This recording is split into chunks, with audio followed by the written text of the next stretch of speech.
पवित्र श्रीमद् भागवत गीता, पवित्र चारों वेद, पवित्र कुरान शरीफ, पवित्र बाइबल, पवित्र गुरु ग्रंथ साहिब, पवित्र कबीर साहिब की वाणी में छुपे हुए गूढ़ रहस्य अर्थात तत्व को जानने के लिए कृपया अवश्य सुनिए जगत गुरु तत्वदर्शी संत रामपाल जी महाराज के मंगल प्रवचन। जोरों विनती करूं धरूं चरण पर शीसे। गुरु राम देवानंद जी महाराज ने दियो नाम बख्शीस। कोटि कोटि सजदा करूं कोटि कोटि प्रणाम। चरण कमल में राखियो मैं बंदी जाम गुलाम। कबीर गे तन विष की बेलड़ी गुरु अमृत की खान। शीस दिए जो गुरु मिले तो भी सस्ता जान। सात दीप नौखंड में गुरु से बड़ा ना कोई। करता कर न कर सक गुरु कर सो। ग्रीव नमो नमो सतपुरुष को नमस्कार गुरु कीन। सुर नर मुनि जन साधवा संतों सर्वस दी। सतगुरु साहिब संत सब दंडवतम प्रणामी। आगे पीछे मध्य हुए तिनको जा कुर्बानी। निराकार निर्वेशम काल जाल भंजनम। निर्लेपम निज निर्गुणम अकल अनुप बेसुंदनम। सोहम सुरत समापतम सकल समाना नीरतले। उज्ज्वल हिरंबरे हरदमम बेपरवाह था है वार पार नहीं मदतम। ग्रीब जो सुमर सिद्ध होई गणनायक गलताना। करो अनुग्रह सोई ही पारस पद परवाना। आज गणेश मनाऊं गणनायक देवन देवा। चरण कमल लौलाऊं आज अंत करूं सेवा। परम शक्ति संगीतम रिद्धि सिद्धि दाता सोई। अवगत गुण अतीतम सतपुरुष निर्मोही। जगदम्बा जगदीशम मंगल रूप मुरारी। तन मन अर्पो शीसम भक्ति मुक्ति भंडारी। सुर नर मुनि जन ध्यावे ब्रह्मा विष्णु महेशा।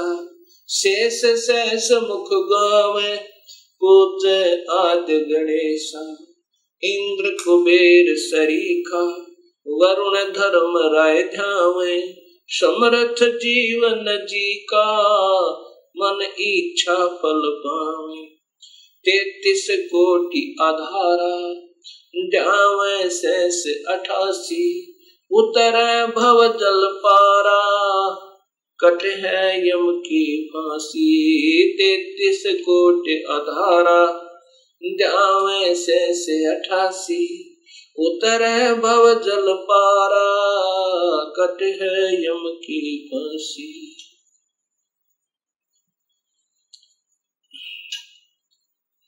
कबीर लूट सको तो लूटियो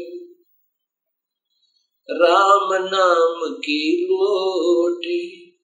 पीछे फिर पछताओगे प्राण जहांगे छूटे।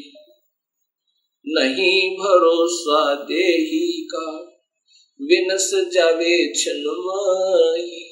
श्वास उश्वास में सुमरण करो, और यतन कछु नाही। कबीर श्वास श्वास में नाम जपो, व्यर्थ श्वास मत खो।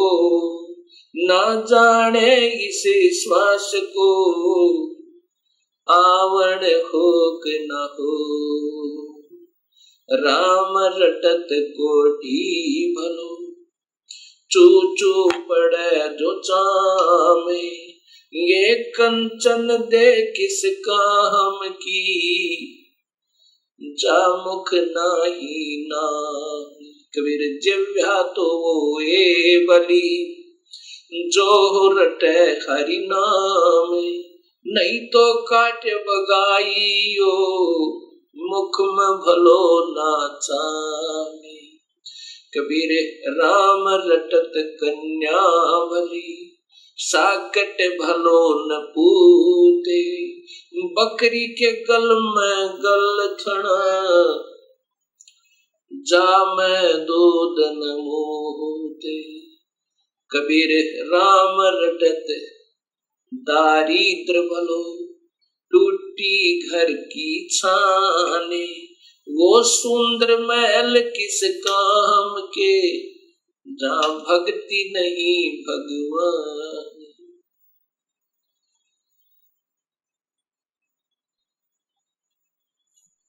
परमपिता परमात्मा पूर्ण ब्रह्म भगवान कबीर साहिब की असीम कृपा से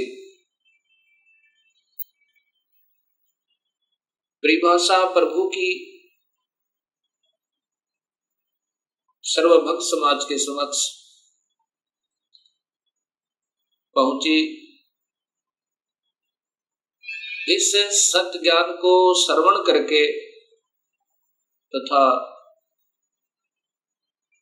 टीवी के ऊपर देखकर हजारों की संख्या में भक्त आत्माओं के श्रद्धा भरे पत्र तथा साथ में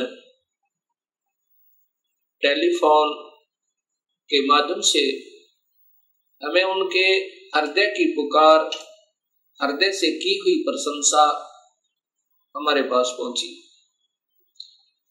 साथ में उनकी विनम्र शंकाएं भी आई।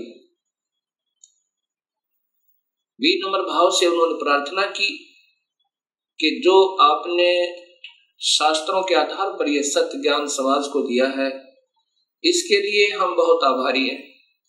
ऐसा स्वच्छ, ऐसा सत्य ज्ञान ये अभी तक कहाँ छुपा रहा, इसका कारण क्या रहा? ये हमारा दुर्भाग्य रहा कि अभी तक हमें ये सत्य ज्ञान नहीं पता चला, जबकि सभी शास्त्रों में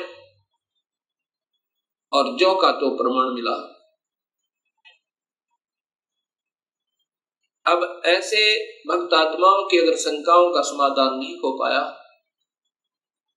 तो इस शंका रूपी कांटा फिर इस भक्ति रूपी मार्ग में बाधक बन जाता है। इसके लिए सर्वप्रथम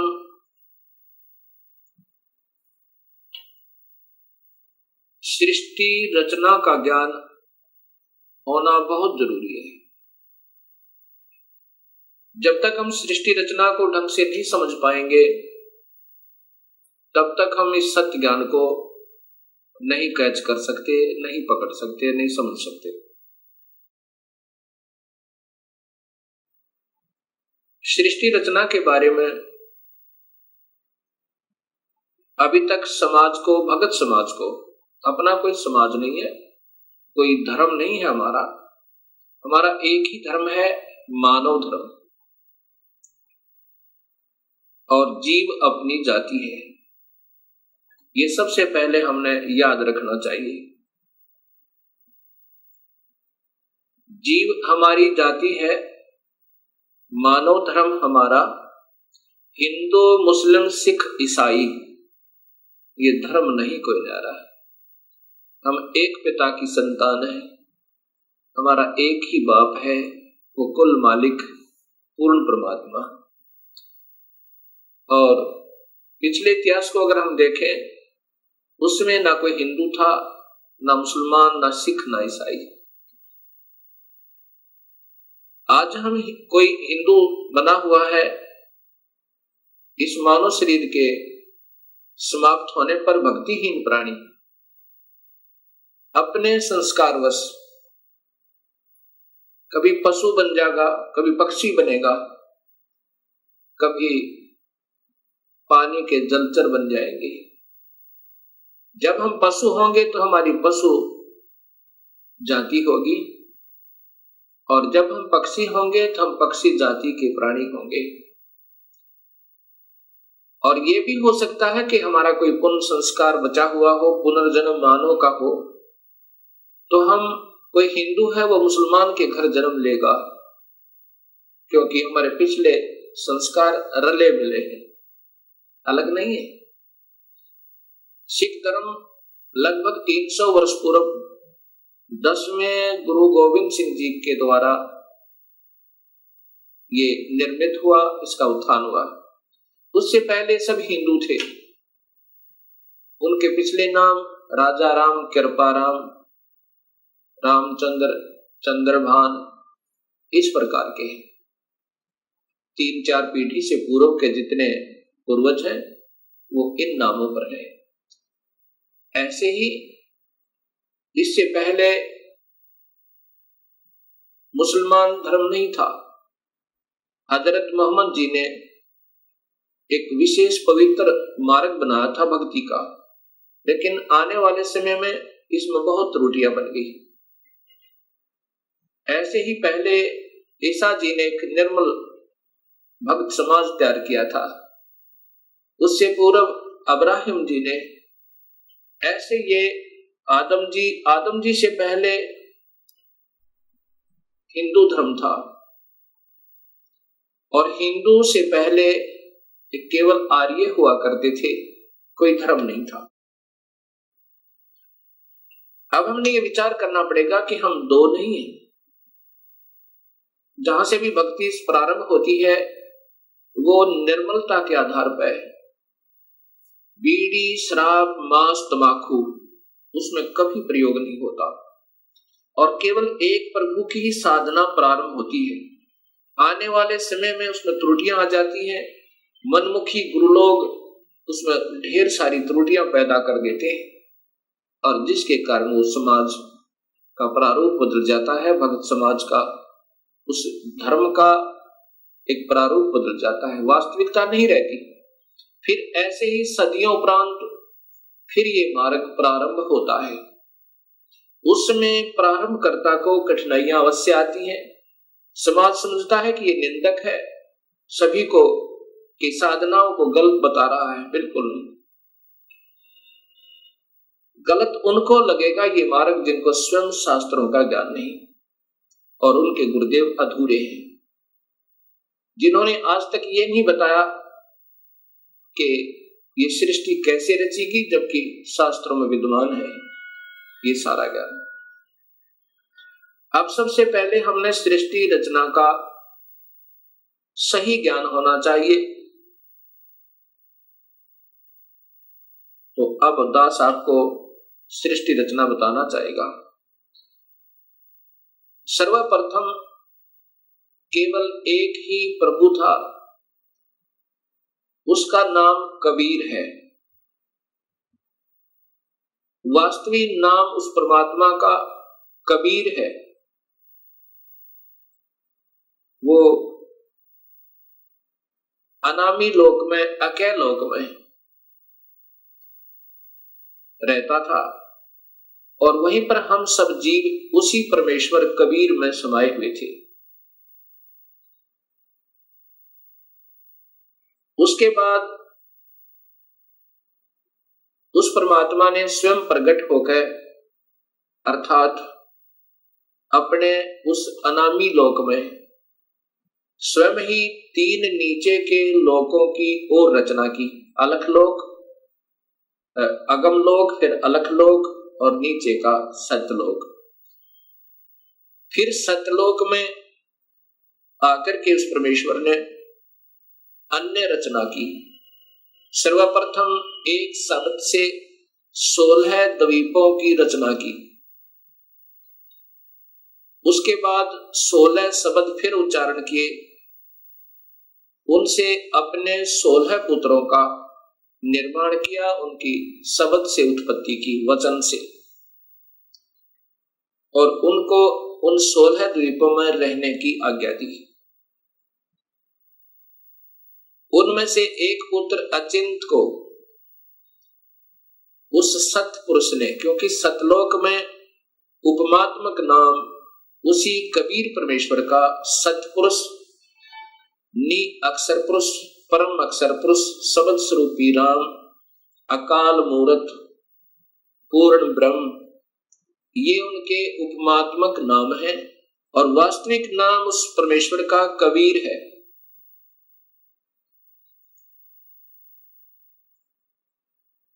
सतलोक के अंदर सतपुरुष ने अपने पुत्र अचिंत से कहा कि आप यहाँ की अन्य सृष्टि रचना को करो मेरी शक्ति तक। अचिंत ने अपनी शब्द शक्ति से अक्षर पुरुष परब्रह्म की उत्पत्ति की और उससे कहा कि मेरा सहयोग दो यहाँ सतलोक में अन्य सृष्टि रचना करने का। अक्षर पुरुष अर्थात ये परब्रह्म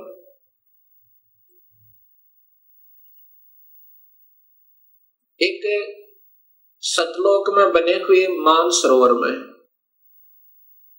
उसके अंदर अमृत जल है, सतलोक के अंदर जल अमृत है। उस अमृत सरोवर में प्रवेश कर गए और वहां आनंद से विश्राम करने लगे। अक्षर पुरुष को निद्रा आ गई। सतलोक के अंदर श्वासों से शरीर नहीं है। काफी समय तक सोते रहे। तब सतपुरुष ने अपनी शब्द शक्ति से एक अंडा, जल अमृत तत्व से एक अंडा बनाया और उसमें एक आत्मा प्रवेश की। उस आत्मा समेत उस अंडे को उस जल में डाला, अमृत सरोवर में, उस मान सरोवर में। वो अंडा गड़गड़ गड़गड़ करता हुआ नीचे जा रहा है तो अक्षर पुरुष अर्थात इस पार ब्रह्म की निद्रा भंग हुई। जब ही कोई अधूरी निद्रा से जागता है उसके अंदर कुछ कोप होता है। अब जो ही उसने अपनी कोप सहित दृष्टि से देखा कि मेरी निद्रा किसने भंग कर दी, तब उसका वो कोप उस अंडे पर पड़ा। अंडा दो भाग हो गया।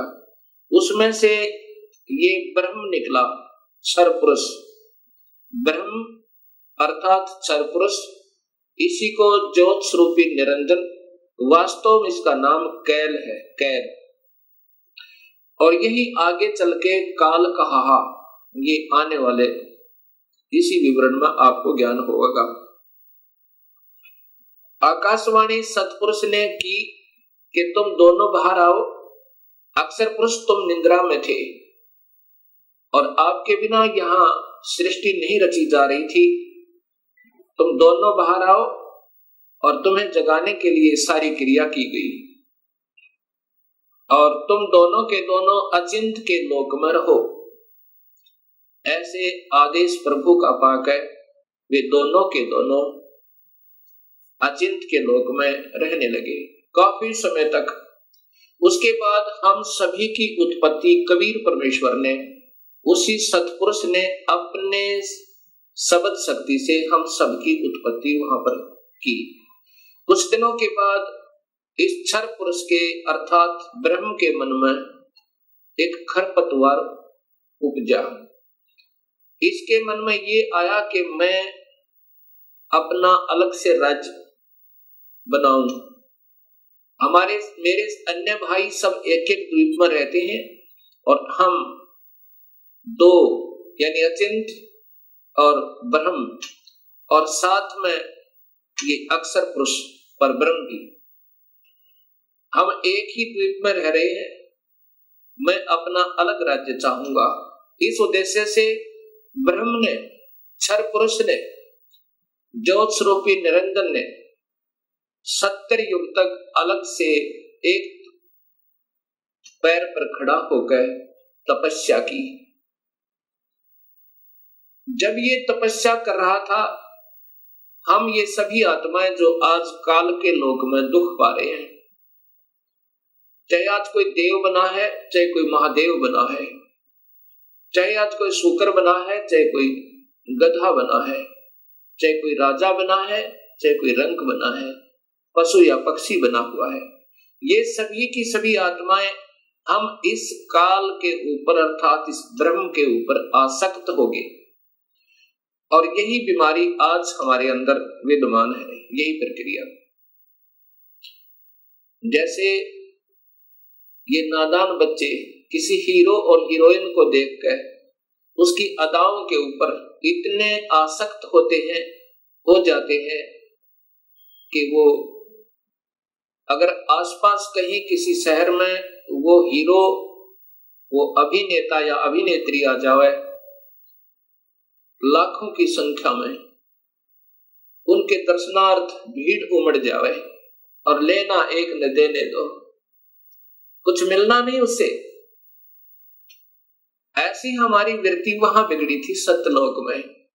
हम वहां रहा करते थे अपने पिता के पास, कोई दुख नहीं था, कोई मृत्यु नहीं थी, हमारे परिवार थे, हम प्यार से रहा करते थे। लेकिन वहां हम अपने पति भर्ता पद से गिर गए, अपने मूल मालिक उस पूर्ण ब्रह्म जो सर्व सुखदायी सदा सहाय आत्मा का आधार वास्तव में भगवान है, जो जीव को दुखी नहीं करता, जन्म मरण के कष्ट में नहीं डालता, कुत्ते और गधे नहीं बनाता, उसको छोड़कर और हम इस काल यानी ब्रह्म के ऊपर आसक्त हो गए। जब इसने 70 युग तप कर लिया, तब पूर्ण परमात्मा ने, पूर्ण ब्रह्म ने, सतपुरुष ने पूछा भी क्या चाहता है तू कैल क्या चाहता है, ब्रह्म तू क्या चाहता है।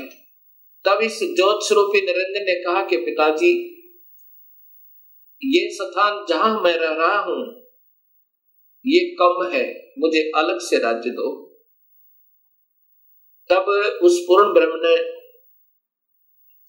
इस ब्रह्म के तप के बदले में 21 ब्रह्मांड प्रदान कर दिए, जैसे 21 प्लॉट दे देवे कोई साहूकार पिता अपने पुत्र को।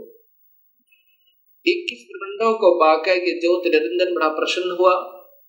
कुछ दिनों के बाद इसके मन में आया कि इसमें कोई अन्य रचना करूं, उसके लिए कुछ सामान पिताजी से मांगू। इसने 70 युग तप फिर किया। तब सतपुरुष ने पूछा कि आप क्या चाहते हो, आपको 21 ब्रह्मांड प्रदान कर दिए। तब इस ब्रह्म ने कहा कि पिताजी, इसमें कुछ रचना करना चाहता हूं, कृपा रचना करने की सामग्री दीजिए। सतपुरुष ने इस ब्रह्म को 5 तत्व और 3 गुण प्रदान कर दिए। इसके बाद इसने सोचा कि ब्रह्म ने सोचा कि इसमें जीव भी हो, मेरा अकेले का मन नहीं लगता। इस उद्देश्य से 64 युग तप फिर किया। तब सतपुरुष ने पूछा कि क्या चाहता है ज्योत निरंजन, अब तो तुझे मैंने जो मांगा सो दे दिया। तब ब्रह्म ने कहा, पिताजी कृपा मुझे जीव प्रदान करो, मेरा अकेले का दिल नहीं लगता है। उस समय पूर्ण ब्रह्म सतपुरुष कबीर परमेश्वर ने कहा कि ज्योत निरंजन, तेरे तप के बदले में राज्य दे सकता हूं और ब्रह्मांड चाहिए वो दे सकता हूं, परंतु ये अपनी प्यारी आत्मा, अपना अंश नहीं दूंगा तुझे। ये तो तेरे किसी भी क्रिया, धर्म, धार्मिक क्रिया से, तप से, किसी भी जप से नहीं दूंगा। हाँ, यदि वो स्वयं कोई जाना चाहता है अब सब इच्छा से, कोई हंस आत्मा, कोई भक्त आत्मा, तो मैं स्वीकृति दे सकता हूं, नहीं तो मैं अपनी इच्छा से नहीं कहूंगा ये मैं नहीं दे सकता। इस बात को सुनकर ये ब्रह्मक्षर पुरुष ज्योत स्वरूपी निरंजन अर्थात जो भविष्य में फिर काल कहलाया, हमारे पास आया। आज हम जितने भी ये दुखी आत्मा इस काल के 21 ब्रह्मांड में पीड़ित हैं, हमारे पास ये ब्रह्म आया और हमसे कहा कि मैं वहां अलग से ब्रह्मांड लिए हैं मेरे पिताजी से अपने तप के बदले में।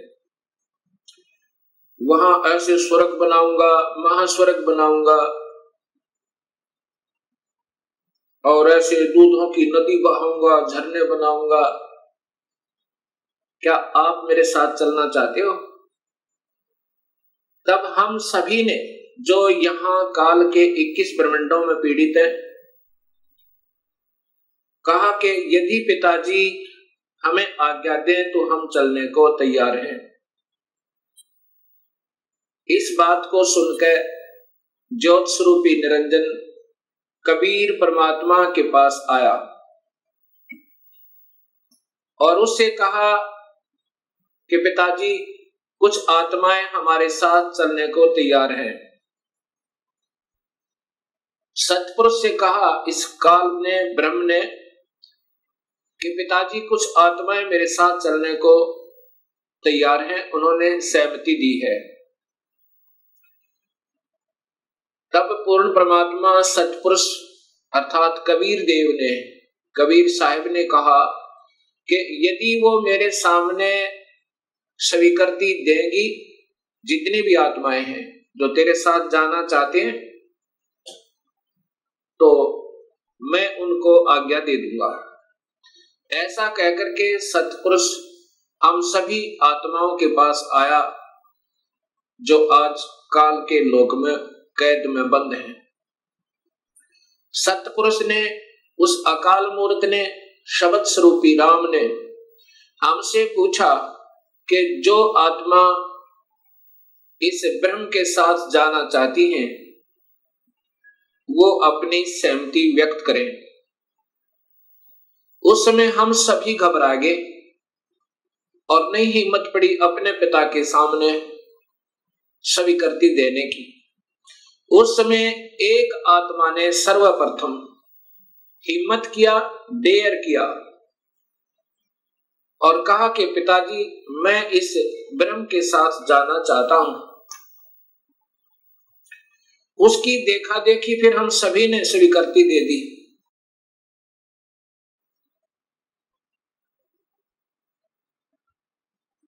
और जितनी भी आत्माएं उस समय स्वीकृति दी थी, सभी कबीर साहिब ने उनके नंबर नोट किए और जिसने सर्वप्रथम सहमति दी थी उस आत्मा का भी नंबर नोट किया और ब्रह्म से कहा कि ब्रह्म आप जाओ अपने लोक में, अब इन सभी आत्माओं को मैं विधिवत तेरे लोक में भेजूंगा। ऐसा कहकर के सतपुरुष ने अपनी शब्द शक्ति तक उस प्रथम स्वीकृति देने वाली आत्मा को एक लड़की का रूप बना दिया और उसको उसके अंदर एक शब्द शक्ति दे दी और हम सभी जीवात्माओं को, उसे प्रकृति देवी भी कहते हैं, अष्टंगी भी कहते हैं और वही महामाया भी कहलाई। यहां 21 ब्रह्मांड की इस देवी को उत्पन्न किया अर्थात उस आत्मा का लड़की बनाया। फिर हम सभी आत्माओं को जो 21 ब्रह्मांड में आए हुए हैं उसके अंदर प्रवेश कर दिया, इस लड़की के शरीर में, प्रकृति देवी के शरीर में, अर्थात इसको अध्या माया भी कहते हैं। और यही आगे चलकर त्रिदेवों की माता कहलाई। प्रवेश कर दिया और कहा कि बेटी तेरे को मैंने शब्द शक्ति दे दी है और जितने भी जीव काल कहे ब्रह्म कहेगा तू बना देना। एक बार मुख से उच्चारण करेगी उतने ही नर और मादा ये जोड़े उत्पन्न हो जाएंगे। अपने पुत्र सहजदास से कहा सहजदास जाओ अपनी बहन को उस ज्योत स्वरूपी निरंजन के पास छोड़ आओ और उसको बताना कि इस लड़की को, इस प्रकृति देवी को, अध्या माया को मैंने सबद शक्ति दी है, ये जितने जीव तू कहेगा ये बना देगी। और जितनी आत्माओं ने स्वीकृति दी थी वो सभी इसके अंदर प्रवेश कर रखी हैं। सहजदास प्रकृति देवी को लेकर, अध्या माया को लेकर ज्योत निरंजन के पास आया, उसके पास छोड़ दिया और कहा कि पिताजी ने ऐसे ऐसे कहा है, इस लड़की के पास सब शक्ति है और जितने जीव तू कहेगा ये नर और मादा अपने शब्द से उत्पन्न कर देगी। ऐसा कह करके सहजदास अपने लोक में लौट आया, अपने द्वीप में आ गया। युवा होने के कारण लड़की का रूप निखरा हुआ था। इस ज्योत स्वरूप निरंजन ब्रह्म अर्थात क्षर पुरुष के मन में नीचता उत्पन्न हुई, जो आज सब जीवों में विद्यमान है। वही व्यक्ति, वही प्रक्रिया, वही ये बुरी आदत युवा लड़की को देखकर उसके साथ बद व्यवहार करने की चेष्टा इस क्षर पुरुष ने अर्थात ज्योत स्वरूपी निरंजन ने की। लड़की ने, प्रकृति देवी ने कहा कि ज्योत निरंजन तू होश में आ जा, तू और मैं एक ही पिता की संतान है। पहले तेरी उत्पत्ति हुई उन्हीं के शब्द अंडे में और उन्हीं ने मुझे उत्पन्न किया। तू और मैं बहन और भाई हैं। बहन भाई का ये कर्म पाप का भागी होता है, तू मान जा मेरी बात। ज्योत निरंजन ने एक भी बात उस लड़की की नहीं सुनी और मदहोश होकर, विषय वासना के वश होकर, काम वश होकर उस लड़की को पकड़ने की चेष्टा की, दुष्कर्म करने के लिए। लड़की ने अपनी इज्जत बचाने का और कहीं स्थान ना पाकर, जो ही उस काल ने, ज्योत स्वरूपी निरंजन ने, क्षर पुरुष ने ऐसे मुंह खोला हुआ था, आलिंगन करने के लिए ऐसे बाजू फैलाई थी, उसी समय लड़की ने छोटा रूप बनाया, सूक्ष्म, बहुत सूक्ष्म, और उसके पेट में चली गई अपनी इज्जत रक्षा के लिए। वहां से अपने पिता से पुकार की, हे परम पिता, हे सतपुरुष, हे कबीर परमेश्वर, मेरी रक्षा करो। इस प्रकार मैं काल से अपनी इज्जत रक्षा के लिए, इस ब्रह्म से अपनी इज्जत रक्षा के लिए इसके पेट में प्रवेश हूं और मुझे आकर मेरी रक्षा करो, मुझे बचाओ इससे।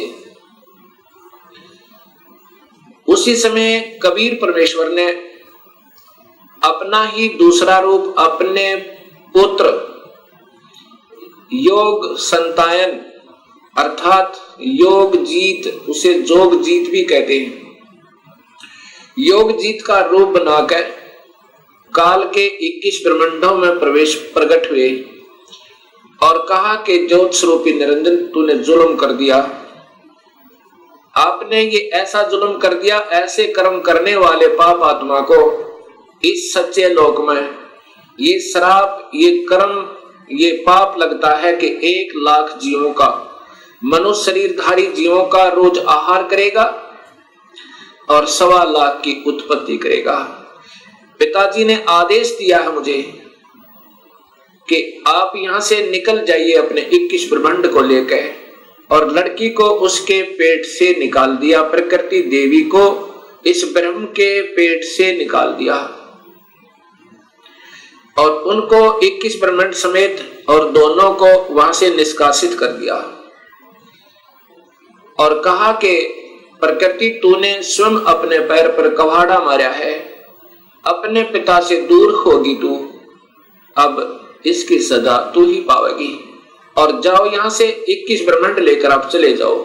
इतना कहते ही 21 ब्रह्मांड वायुयान की तरह वहां से चल पड़ा और वहां से सतलोक से 16 शंख कोश की दूरी पर नील पद्म शंख यानी 16 मिलियन 16 शंख कोश की दूरी पर ये 21 ब्रह्मांड आकर के स्थिर कर दिए कबीर परमेश्वर ने अपनी शक्ति तय। अब इस ज्योत स्वरूपी निरंजन के मन में फिर यही नीचता फिर उठी और कहा कि अब मेरा कौन क्या बिगाड़ सकता है, अब मैं मनमाना करूंगा। उस लड़की ने, प्रकृति देवी ने फिर प्रार्थना की कि ज्योत निरंजन अब भी तू मान जा। पहले तो आप और मैं एक ही पिता की संतान हैं और दूसरे मैं तेरे पेट से होकर आई हूं। ये कर्म अब मैं तेरी बेटी बन गई। प्रथम तो बहन और भाई का ये पाप कर्म महापाप का कारण, और दूसरे मैं तेरी बेटी हुई आपके पेट में होकर आई, और बाप बेटी का ये जुल्म अच्छा नहीं। मान जा मेरी बात, मेरे पास सब शक्ति है पिताजी की दी हुई, और जितने जीव तू कहेगा मैं बना दूंगी। लेकिन इस ज्योत स्वरूपी निरंजन ने एक भी बात नहीं सुनी उस प्रकृति देवी की, दुर्गा की। जबरदस्ती शादी की और एक ब्रह्मांड में एक ऐसा स्थान बना रखा है इस काल भगवान ने, ब्रह्म भगवान ने।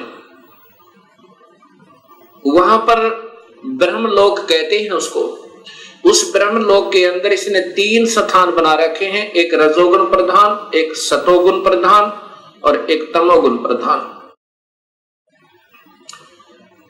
जब ये सतोगुण रजोगुण प्रभावित क्षेत्र में इस दुर्गा को अपनी पत्नी के रूप में रखता हुआ वहां रहता है, उस समय जो पुत्र की उत्पत्ति होती है उसका नाम ब्रह्मा रख देता है, उसको रजोगुण बना देता है। उसके बाद ये दोनों उस स्थान पर आ जाते हैं जो सतोगुण प्रभावित होता है। वहां पर जो पुत्र उत्पन्न होता है उसके अंदर सतोगुण आ जाते हैं, उसके अंदर सतोगुण आ जाते हैं और उसका नाम ये विष्णु रखते हैं। तीसरे स्थान को तमोगुण प्रभावित बना रखा है, वहां रहकर अब इसी प्रकृति देवी दुर्गा के साथ जो पुत्र उत्पन्न करता है उसका नाम रुद्र शंकर शिव रखता है। ऐसे ही हर ब्रह्मांड के अंदर इस काल भगवान ने, ब्रह्म भगवान ने ये ब्रह्मलोक बनाए हैं और वहां पर ये ऐसे ही कुछ समय के लिए प्रकृति देवी को अपने साथ रखता है और उसके बाद वहां से अंतर्ध्यान हो जाता है। अब जब इसने इस लड़की को, प्रकृति देवी को बदनजर से देखा था और ये लड़की प्रकृति देवी ने इसके पेट में शरण पाई थी, ज्योत निरंजन के पेट में, और फिर सतपुरुष ने अपने पुत्र जोगजीत का रूप बना करके आकर उसको निकाला था। उस दिन से इसका नाम काल पड़ा। कहा था कि आज से तेरा नाम काल होगा और 1 लाख जीवों का, मनुष्य शरीरधारी प्राणियों का रोज आहार करेगा और 1.25 लाख की उत्पत्ति किया करेगा। ये वहां पर सतलोक के अंदर ऐसा दुष्कर्म करने वाले को सबतः पाप लग जाता है। अब ज्योत स्वरूपी निरंजन काल ने अपनी पत्नी से कहा कि मैं ऐसे स्थान पर रहूंगा जहां पर कोई नहीं आ सकता, और आज के बाद मैं किसी भी 20 ब्रह्मांड के अंदर किसी भी व्यक्ति को, किसी भी प्राणी को आकार रूप में दर्शन नहीं दूंगा। मुझे निराकार समझा करेंगे, लेकिन मैं अपने वास्तविक रूप, काल रूप में अपने 21वें ब्रह्मांड में रहा करूंगा वहां पर कोई नहीं आ सकता, ना ब्रह्मा आ सकता, ना विष्णु आ सकता, ना शिव आ सकता, और ना ही कोई वेदों में के अनुसार साधना करने वाले साधक आ सकते। मैं वहां रहा करूंगा और सर्व कार्य मैं गुप्त रूप से किया करूंगा। तब प्रकृति देवी ने कहा कि निरंजन मैं तेरे वश होगी, अब कुछ भी नाच नचा। इतने बड़े ब्रह्मांडों को, इन 20 ब्रह्मांडों को मैं कैसे चलाऊंगी एक स्त्री की जाति, और तू मुझे छोड़कर जा रहा है, कहता मैं आज के बाद किसी को दर्शन नहीं दूंगा। तब ज्योत स्वरूप निरंजन अर्थात इस काल भगवान ने, ब्रह्म ने कहा कि प्रकृति चिंता ना करे, जो कुछ भी करूंगा वो मैं ही करूंगा, तुम तो निमित्त मात्र होगे, और ये बच्चे ब्रह्मा विष्णु महेश ये भी केवल निमित्त होंगे, इन सब का रिमोट मेरे पास होगा, सब कार्य मैं करवाऊंगा, तू चिंता मत कर। और जब ये बच्चे थोड़े से सियाने हों, इनको अचेत कर देना, जब ये बाल अवस्था से ऊपर उठे इनको अचेत कर देना, और मेरा भेद मत बताना, ये समझ लेना ध्यान से, अगर मेरा भेद तूने इनको बताया तो मेरे से बुरा नहीं होगा, ऐसे उसको डरा धमका दिया। इस प्रकार ये काल उसके बाद निराकार कहलाता है, लेकिन ये आकार में अपने उस काल लोक में विद्यमान रहता है। जब ये बच्चे ब्रह्मा विष्णु महेश सियाने हुए, तब तक इनको अचेत रखा गया। जब ये सियाने हुए, उसमें ब्रह्मा को कमल के फूल पे, विष्णु को शेष सैया पे, और शिव को एक कैलाश पर्वत पे इनको बेहोश रखा हुआ था, और फिर वहां पर सचेत कर दिया। सबसे पहले ब्रह्मा को कमल के फूल पे इसी स्वयं ब्रह्म ने, काल ने अपने ही नाभि से एक कमल प्रकट किया। वो महाविष्णु, महाब्रह्मा, महाशिव रूप में, 3 रूप में ब्रह्मलोक में रहता है, हर ब्रह्मांड के अंदर। उस समय ब्रह्मा को उस कमल के फूल पर रख दिया। ब्रह्मा को ये नहीं मालूम कि मैं कहां से उत्पन्न हुआ, कौन मेरा माँ है, कौन मेरे पिता है। उसके बाद आकाशवाणी हुई कि तुम तप करो। ब्रह्मा ने 1000 वर्ष तक तप किया। फिर आकाशवाणी हुई कि सृष्टि करो। तब ब्रह्मा ने सोचा कि मैं काहे की सृष्टि करूं, सब जगह जल ही जल है, कहीं पृथ्वी दृष्टि गोचर नहीं हो रही है। इतने में मधु और कैटब नाम के 2 राक्षस काल ने प्रेरित करके और ब्रह्मा की ओर भेज दिए। ब्रह्मा डर के मारे उस कमल के फूल को के डंठल को पकड़कर नीचे उतर गया, बहुत स्पीड तय। नीचे जब आया तो उसी जल के ऊपर एक शेष सैया पर चतुर्भुज रूप में एक व्यक्ति सो रहा है। उसके हाथों में शंख, चक्र, गदा, पद्म है। जब ब्रह्मा वहां पहुंचा, उसी समय उस वो विष्णु जी थे, जो त्रिलोकीय विष्णु जी थे, उनमें से एक शक्ति निकली, वो आकाश में छा गई। उस समय ये ब्रह्मा विष्णु जी होश में आए। इतने में मधु और कैटब भी पहुंच गए। मधु और कैटब के साथ भगवान विष्णु ने 5000 वर्ष तक युद्ध किया, वो नहीं मरे। फिर उस शक्ति ने जो आकाश में छाई थी, एक लड़की का रूप बनाया, देवी का, और मधु कैटब को मोहित किया, अपनी ओर आकर्षित किया अपनी कलाओं से, अदाओं से। जब मधु और कैटब उस लड़की की तरफ देखने लगे तो विष्णु जी ने पीछे से उनकी गर्दन पकड़कर दोनों को मार डाला। अर्थात 5000 वर्ष तक भगवान विष्णु से 2 राक्षस नहीं मरे। वो भी तब मरे जब उस माता ने सहयोग दिया, उनको अट्रैक्ट कर लिया, आसक्त कर लिया। इससे 2 बातें सिद्ध होती हैं कि ये समर्थ नहीं है। जब 5000 वर्ष तक 2 राक्षस नहीं मर पाए भगवान विष्णु से, तब ब्रह्मा जी और विष्णु दो थे। इतने में रुद्र अर्थात ये शिव भी वहीं प्रकट हो गया। ब्रह्मा जी देवी भागवत महापुराण में बताता है कि फिर हम तीन हो गए, ब्रह्मा विष्णु और शिव। तब देवी ने कहा कि तुम तीनों देवता अपने अपने कार्य को ध्यान से सुनो और उस पर संलग्न हो जाओ। ब्रह्मा जीवों की उत्पत्ति करवावे, उनको रजोगुण प्रभावित करके, ये केवल इतने ही ब्रह्मा हैं। और विष्णु फिर इनके आपस में सतिथि बनाए रखे, मोह ममता में फंसाए रखे, ये विष्णु जी की ड्यूटी है।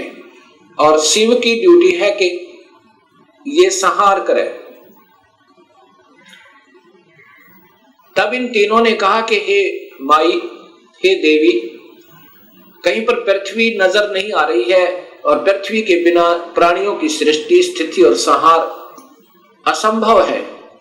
तब वो देवी मुस्काई और कहा कि तुम, इतने में एक विमान आया और कहा कि तुम तीनों के तीनों इस विमान में बैठो और चिंता मत करना, घबराइयो मत। उस समय ये तीनों के तीनों ब्रह्मा विष्णु महेश विमान में प्रवेश कर गए। विमान मन की गति से चला, बहुत तीव्र गति था। कहां पहुंचा? ब्रह्मलोक में पहुंचा, जहां पर ये काल भगवान तीन रूपों में रहता है, जहां इनकी उत्पत्ति की जाती है, ब्रह्मा विष्णु महेश की। और वहां पर कोई नहीं जा सकता, ना वेद विधि से, किसी साधना तक, ना तप से, ना यज्ञ से, ना हवन से, किसी प्रकार से नहीं जा सकता, ना किसी जप से। वहां पर तो ये अपनी कृपा से ही ले जा सकता है, ये काल भगवान सोचल सिद्ध करके। वहां जाकर के इन्होंने क्या देखा?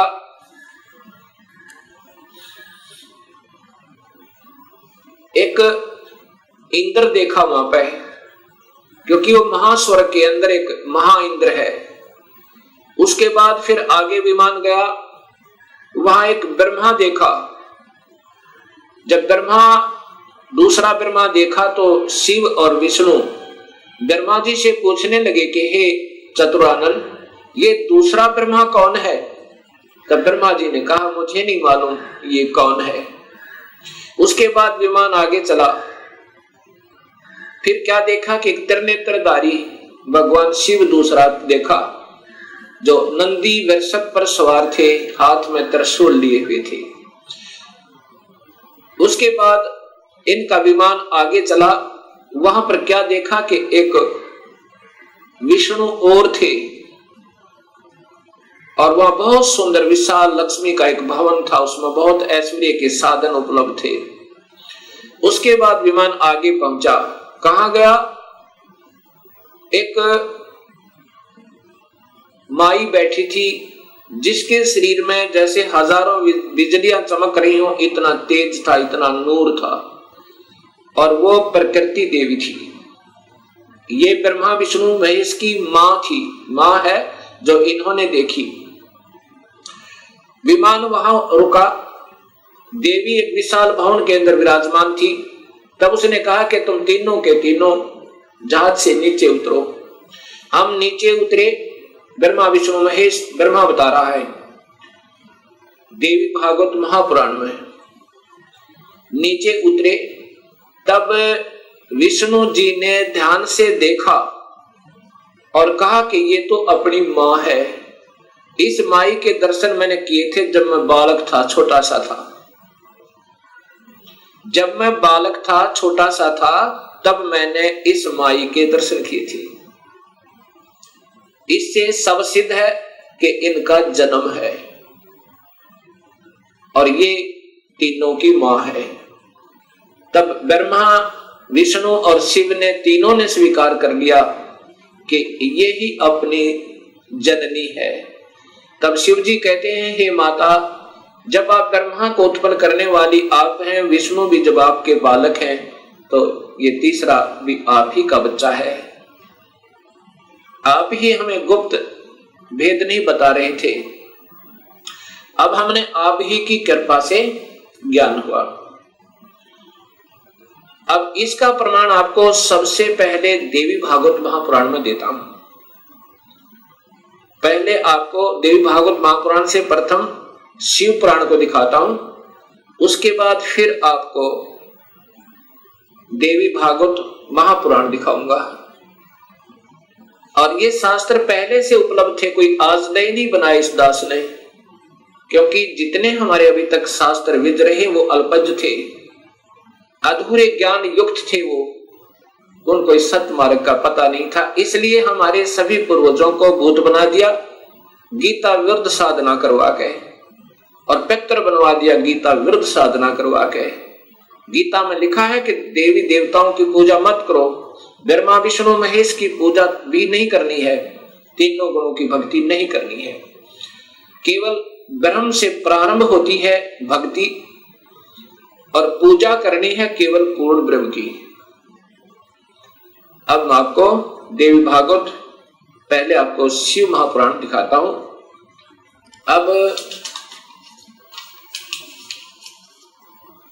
अब देखिएगा भक्त आत्माओं, ये शिव महापुराण, ये शिव महापुराण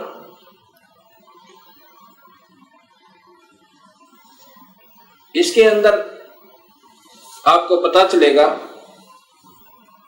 श्री शिव महापुराण भाषा सटीक सहितम, ये संस्कृत युक्त है, इसमें संस्कृत भी साथ है। और ये शिवा भाषा टीका टीकोत्तम, टीकाकार है डॉक्टर ब्रह्मानंद त्रिपाठी, साहित्य आयुर्वेद ज्योतिष आचार्य, MA PhD DMCA, ये टीकाकार हैं इनके। और ये आपके समक्ष है, इसमें क्या लिखा है यहां देखिएगा।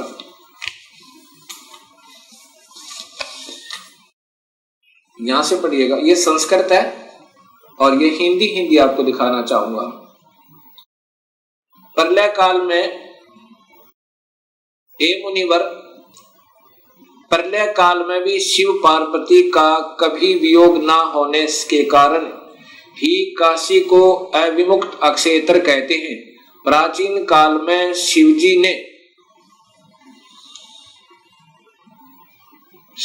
ने इस अक्षेत्र का नाम पहले नंदनवन और बाद में अविमुक्त रखा था।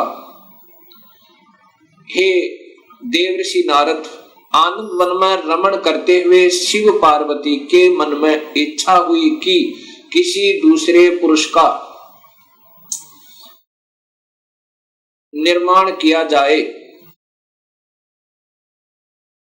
जिसके ऊपर अपने इस महासागर को डालकर हम दोनों स्वच्छंद होकर वैराग्य धारण कर केवल काशीपुरी में निवास कर सकें। वही सदा सब कुछ करे, वही रक्षा करे और अंत में मेरे अनुग्रह से वही सृष्टि का संवरण भी करे। चिंता रूपी लहरों से चलायमान चिंता रूपी समुद्र को बटोर कर रजोगुण रूपी विदुम से विस्तृत करे। अब यहां देखिएगा, ये ना अपने हिसाब से लगा रखेंगे। ऐसे विचार कर उस सर्वव्यापक भगवान ने उस पराशक्ति के 10वें अंग, ये 10वां अंग देखिएगा, ये ध्यान रखना, 10वें अंग अर्थात योनि में सुधार रूपी आवास का प्रयोग किया। ये दिखाना चाहते हैं आपको कि ये कहना क्या चाहते हैं हम। तब उससे तीनों लोकों में सुंदर एक पुरुष प्रकट हुआ, जो शांत एवं सतोगुण से युक्त था, गंभीरता में समुद्र के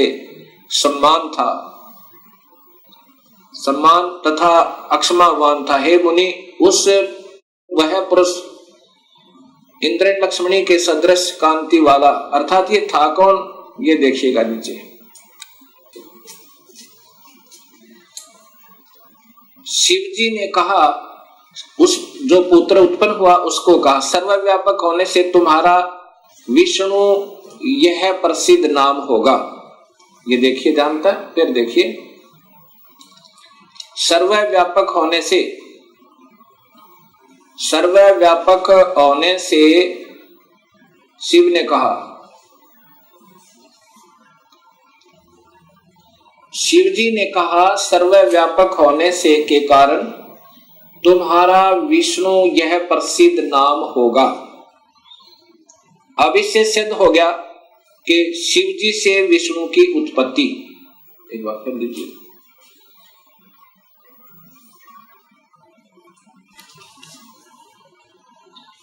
अभी आपने ये शिव महापुराण में छठे अध्याय को देखा। छठे अध्याय में कि भगवान शिव से और पार्वती के संयोगता। पार्वती कौन? ये महाशक्ति यानी शेरा वाली प्रकृति के द्वारा विष्णु की उत्पत्ति की। अब सातवां अध्याय, ये संस्कृत भी साथ है। अब यहां आगे देखिएगा, ये हिंदी देखिएगा। ब्रह्मा जी ने कहा कि विष्णु भगवान के शयन करने के बाद उनकी नाभि से एकाएक बहुत बड़ा कमल पुरुष उत्पन्न हुआ, कमल पुष्प। अब ये ब्रह्मा बता रहा है लेकिन तुक्के लगा रहा, क्योंकि ये स्वयं बेहोश था पहले, इसको आप ही नहीं मालूम वो कौन से विष्णु की नाभि से मिला। ये देखिएगा, उत्पन्न हुआ जिसकी नाल टंकार फल फूल के फूल।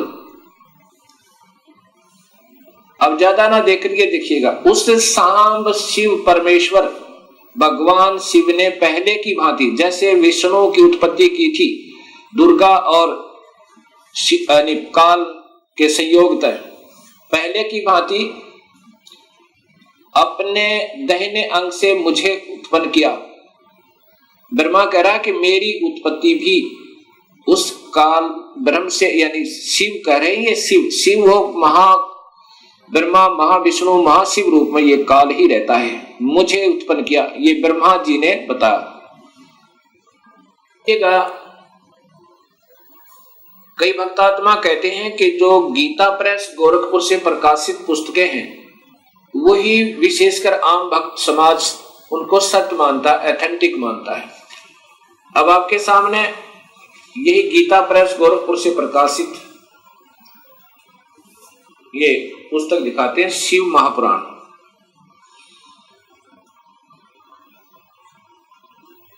संक्षिप्त शिव महापुराण, और ये नीचे गीता प्रेस गोरखपुर से, और इसके छठे अध्याय में फिर यही प्रमाण है।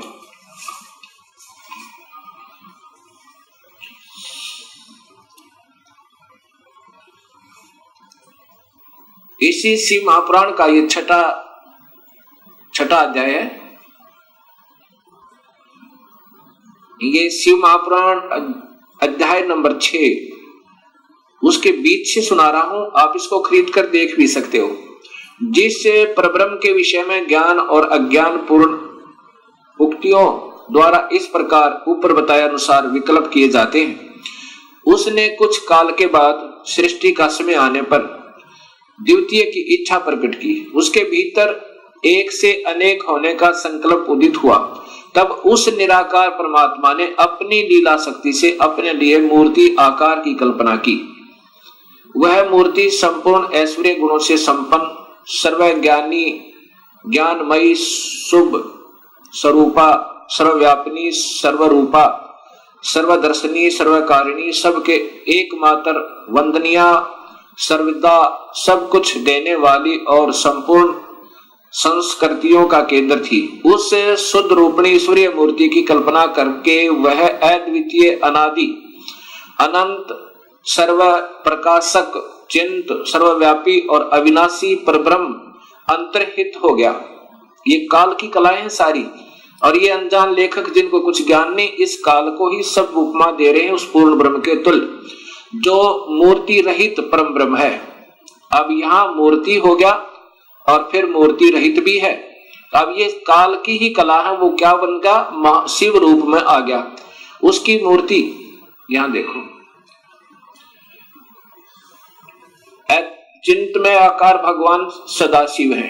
ये काल ही निराकार है, और यही फिर महाशिव, महाविष्णु और महाब्रह्मा के रूप में ये सब कलाएं करता है। अर्वाचीन और प्राचीन विद्वान इसी को ईश्वर कहते हैं।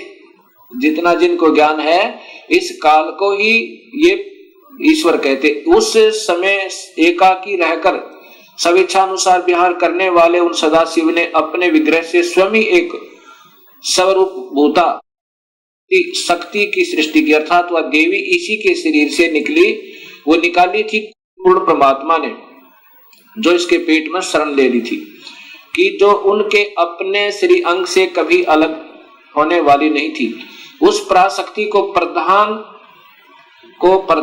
प्रकृति, देखो प्रधान प्रकृति गुणवती माया बुद्धि तत्व की जननी विकार रहित बताया गया है। वह शक्ति अंबिका कही गई है और उसी को प्रकृति, ये ध्यान से देखना भक्तात्माओं, यही देवी अध्या माया, ये प्रकृति देवी, प्रकृति सर्वश्री सर्वेश्वरी देव जननी, यानी तीनों देवताओं की माँ, ब्रह्मा विष्णु महेश की माता, नित्य और मूल कारण कही, सदाशिव द्वारा प्रकट की गई उस शक्ति की 8 भुजाएं हैं। अब ये शब्द ही स्पष्ट हो गया कि यही प्रकृति देवी ब्रह्मा विष्णु महेश की माता है। और इसी में फिर आगे आता है कि ब्रह्मा और विष्णु की उत्पत्ति शिव से हुई, ये महाशिव काल है।